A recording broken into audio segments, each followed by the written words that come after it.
ரேவதி நட்சத்திரத்து அன்பர்களே, நண்பர்களே, முன்னேற்றம் உங்களுக்கான ஆண்டு. திருப்பதி ஏழுமலையான் உங்களை அழைத்து ஆசிகளை வழங்கி லட்சுமி கடாட்சத்தை தரக்கூடிய ஆண்டு.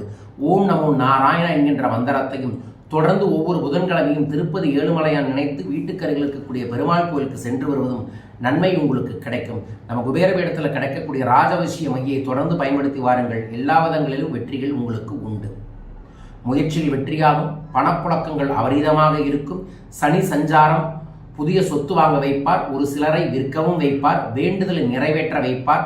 தந்தையின் உடல்நலத்தில் அச்சத்தை உண்டாக்குவார். ராகு கேது சஞ்சாரம் உடல்நிலையில் உண்டான பாதிப்பை நீக்குவார். இழுப்பறியாக இருந்த விவகாரங்கள் முடிவிற்கு வரும். வியாபாரம், தொழில், வேலையில் நெருக்கடிகள் விலகும். குரு சஞ்சாரம் மறைந்திருந்த செல்வாக்குகள் வெளிப்படும். தொழில் வியாபாரத்தில் முன்னேற்றங்கள் நிச்சயமாக உண்டு. பொதுவான பலனாக பிரச்சனைகள் விலகும். 6ஆம் இடம் கேதுவும் குருவாரவிலும் சூரியன் செவ்வாயில் உண்டாகும் யோக பலன்கள் முன்னேற்ற பாதையில் நடைபோட வைக்கும். வழக்கு சொத்து பிரச்சனை முடிவிற்கு வரும். வருமானம் உயரும். சுப நிகழ்ச்சிகள் நடந்தேறும்.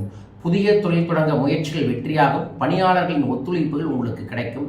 ஷேர் மார்க்கெட், நிதி நிறுவனம், எக்ஸ்போர்ட், பதிப்பகம் போன்ற தொழில் சார்ந்த விஷயங்களில் உங்களுக்கு முன்னேற்றங்கள் நிச்சயம் உண்டு. பணியாளர்களை பொறுத்தளவுக்கு தனியார் நிறுவனத்தில் வேலை செய்பவர்களின் கோரிக்கைகள் நிறைவேறும். பெண்கள் குருவாரவையால் உங்கள் குறைகளை தீர்க்கும். எதிர்பாராத முன்னேற்றமும் எதிர்பாராத சொர்ண சேர்வும் உங்களுக்கு உண்டு. குடும்பத்தில் பிரச்சனைகள் விலகி நன்மைகள் கிடைக்கக்கூடிய ஆண்டாக ரேவதி நட்சத்திரத்திற்கு இந்த ஆண்டு நிச்சயமாக இருக்கும்.